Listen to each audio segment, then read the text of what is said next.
Thank you, Renton. You've made me feel very special. At least I'm alive. Anyway, that's a good thing about it. Congratulations, Peter and Dan and Hollis and Phil. You'll be enjoying the night. The Hall of Fame, great honor. I just can't say enough words about it. I still live only in Pontevedra, and I've never been to the Hall of Fame before. And now that I've been here, it's quite an impressive scene, including names of Sevi Ballesteros. Now, I think tonight, in this very day, Sevi died 1 year earlier.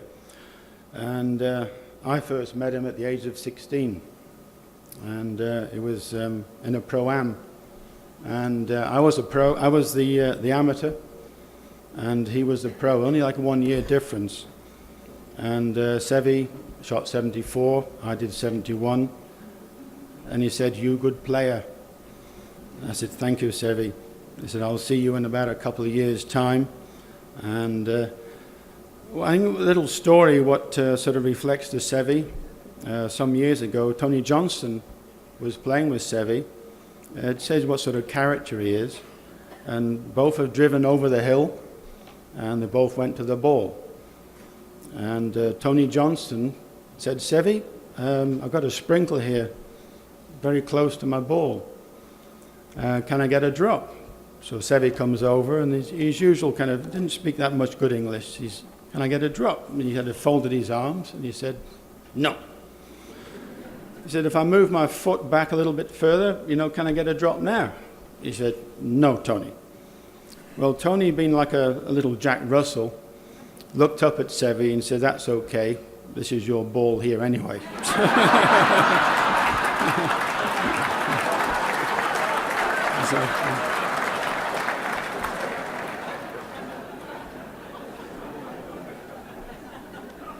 I'd like to turn the clock back a little bit, sort of 50 years ago or more.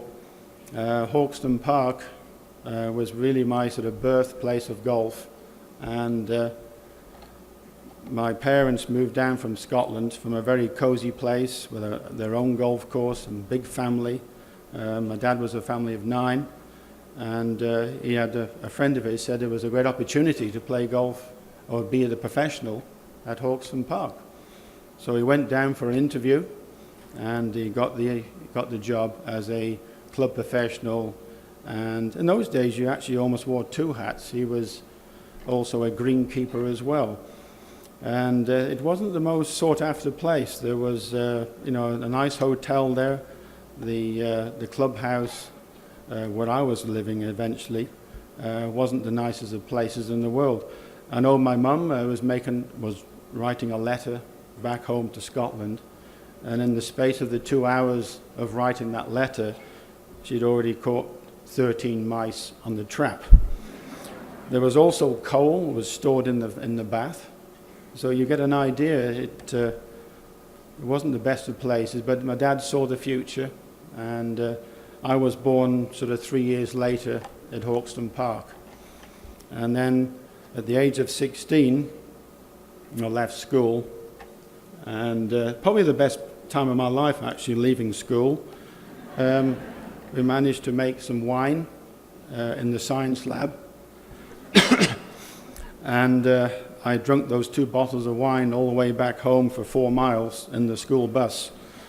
So I was feeling very merry and remember every bit of it, and I was quite happy to leave school because my future was going to be in golf.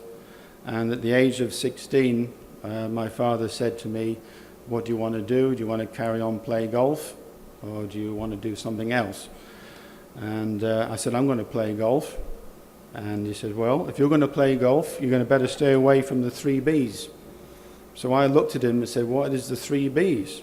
It was the birds, the booze, and the boredom." So, okay, I carried on playing amateur golf till I turned pro at 19. I went off to the tour school. The words of wisdom from my father was tempo before temper, do the waltz not the quick step. All these lovely technical ideas of playing golf went on in my mind, and I went on to play down in Fox Hills in London, the tour school, and I managed to win the tour school and virtually double my bank balance of a grand total of £300. So I was ready to fire away at the regular tour in Europe. My goal my first year really was to be in the top 60, which I managed to do, finishing about 49th. And then the following year, things were going pretty good. I won the money list in 1979.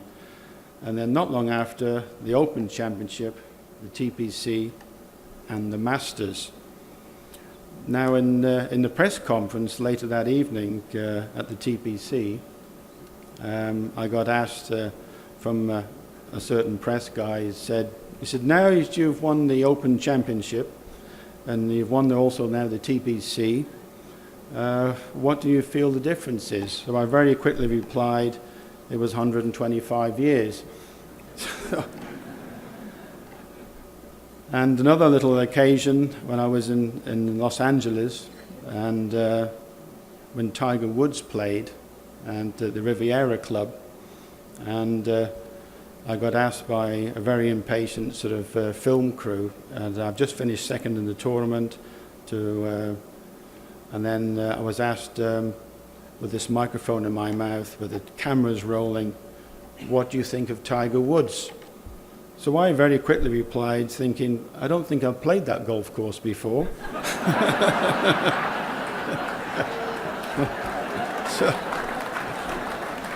But he's not done too badly since, I know that. And just a little bit of my caddies, Dave Musgrove, who was with me through all the thick and thin, from the Open Championship to the Masters. He's not here tonight, but I know he'll be watching probably back in Mansfield. And thank you very much for his duty to call. The coach, my dad obviously, who's not with me anymore now in '96.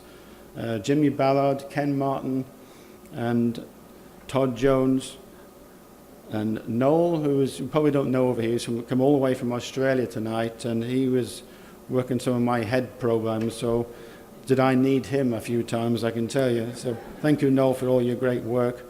The sponsors and manufacturers over the years have supported me, if it's Ping or it's Mizuno, and the tour themselves. I've played many tours, and they've all been great help to me, allowing me to use their clubs. Thank you very much. Managers Rocky, I know Rocky's still looking after me, and Robert, who is, I think I've just seen in the crowd just now, is now venturing off into another venue. Good luck to you, Robert. My family are all here today, and my mum and dad obviously will be watching from above the clouds. My two sisters who are a lot older than me, they're back in England watching on the TV, I'm sure. And Stuart and James, Lonica and Quinton, work hard and your dreams will come true. And also, the person who has the biggest shoulders in the family is my wife, Yolanda. Thank you very much. And to finish with, the 9 core value, the first T we have, I think is a great skill that needs to be learned and taught to the young players. Respect and honesty and all these things. I think I've covered most of the points. Thank you very much, and I look forward to more drink later on in the evening.